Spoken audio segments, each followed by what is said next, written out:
whenever I teach self-defense, and I do that a lot, I teach self-defense workshops. Yeah. And I often get people, I mean, I'm in this community. I mean, I'm in the boxing, kickboxing, MMA. I mean, you always see me refereeing. So I am constantly surrounded by combat athletes. Yeah.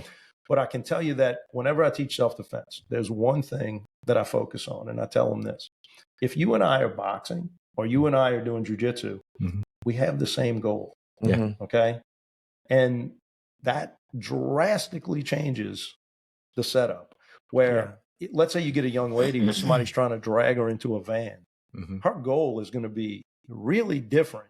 And so what does it mean to win? Like in jujitsu, we know what it means to win. Yeah. You tap out or you win on points. The same thing in MMA. I mean, you might get judged the winner or you might knock them out or submit them. But the rules of winning, like the winning is very clarified. But in the real world, if you get into some kind of situation, you have to really open up your mind to understand what winning might entail. Yeah. Because the goal is very different. Winning might mean getting away. Right. Okay? Yeah. Winning might be getting the person in handcuffs. Winning might be, having to kill the person. I mean, I hate to say that, but it just depends on what you're dealing with. Right. But in the self-defense world, if you go at it with that in mind first, that the goal is different, your training will change. Yeah. And you can engineer scenarios based on that. Right. Yeah. So I remember it was online. I can't remember what group it was, but someone posed the question, do you think, how did they pose it? Sport training helps self-defense or self-defense helps sport training? And it was a big discussion. Everybody's going on. I'll tell you this. They're symbiotic. They're symbiotic. And here's the thing. You should be training in combat sports. Like if you are a martial artist, you are doing yourself a disservice if you're not doing Brazilian jiu-jitsu, boxing, wrestling, or kickboxing. You are doing yourself a disservice. However, that doesn't mean that your combat sport is going to protect you in the real world. Yeah. I've seen black belts get knocked out. Okay. I mean, well, one thing that we started implementing over at Cyclone with the new fundamental program that we have, anything I'm doing, I want to see, does this work if somebody's attempting to punch me at the same time? Sure. Because a lot of times in sport, we'll have our hands protecting certain places because, again, punching is not even a possibility. It's not even a possibility. Where on the street, it's always going to be that possibility. So now where do I want to put my hands at? So here's another take on that. Like self-defense also has to be distilled down to the simplest possible concept. Yeah. If you come to me and say, I've never trained before, I'm an adult, and I want to learn self-defense, the first thing I'm going to teach you is basic bare-knuckle boxing. Okay? Now, it doesn't mean that as you get better at that, we can expand on that knowledge. Yeah. But in the real world, if you understand that the goal may be different, you can take you can take a couple of skills. If you understand how to block a punch and how to throw a jab and a cross, and you know how to do it, when to do it, and you have the balls to do it, that'll get you out of a lot of trouble. So as long as you understand how the law applies and when you're justified to do it. Yeah. Right. I mean, you don't have to reinvent the wheel. You don't have to do, some spinning X guard into some crazy triangle to understand self-defense. Now, I'm not saying those things are useless to train in. No, they're fun. We love to do those things. But I mean, it's been a long time since I've seen a jump spinning kick used in, in some kind of, in a real fight. And I don't think my body wants to do that anymore at 43 years old. So, right.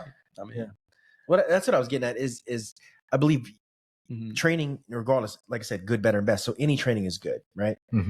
But if you're only sport training, doesn't mean you're going to survive absolutely the attack. Not. No, that's totally true. Well, the other thing too is just look at it like this. In a competition, you're relatively equally matched, right?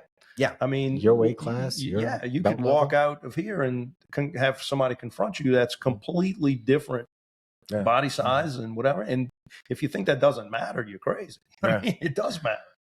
I mean, it's true that skill can overcome size. That is true. But at the same time, if you don't understand how to train for that because you've never traded up training partners, I mean, you need to do that. Yeah. And then also sport doesn't prepare, or not necessarily always, most sport doesn't prepare you for the weapon. Somebody's having a weapon. Yeah. That's a drastic difference. I'm going to say this too. That's a really, really difficult topic. And the thing is, because there are people that have tried, like if you look at things like Dog Brothers and you look at some of these Pakiti organizations that get rubber knives and basically it looks like MMA while they're stabbing each other 50 times. I don't agree. I think that is actually harmful. So that's the organization I'm with. He thinks that's ridiculous. You know, I'd say 90% of the FMA you see online, it's ridiculous because one you're not going to trade knife stabs. No, you're going to trade usually the slashes. first one's going to be Yeah, exactly. I mean, but you watch it and it looks like MMA with rubber knives. Right. It's totally ridiculous. Yeah. I mean, that's not how that would play out in the real world. I mean, I think you sent the video, Renier, somebody did. It was a guy. I don't know if he was trying to do Brazilian Jiu-Jitsu, but all of a sudden he got stabbed in the stomach and he ended up bleeding out. I think I sent one. Yeah, maybe. It was a guy it was a street fight, and the guy tried to take him down. Yeah, that was it. Just stabbed him. So I'm gonna say this about like the FMA. Like, I believe that the methods that if you see how they train in the Philippines, they don't think like that. Yeah, they think in terms of very, very meticulous training, where everything they're not thinking like a tournament. They're not thinking, and they don't think in terms of I'm going to pressure test this like a contest. They're thinking that I could die. Yeah, And absolutely. so that's why they're so meticulous with the way that they train.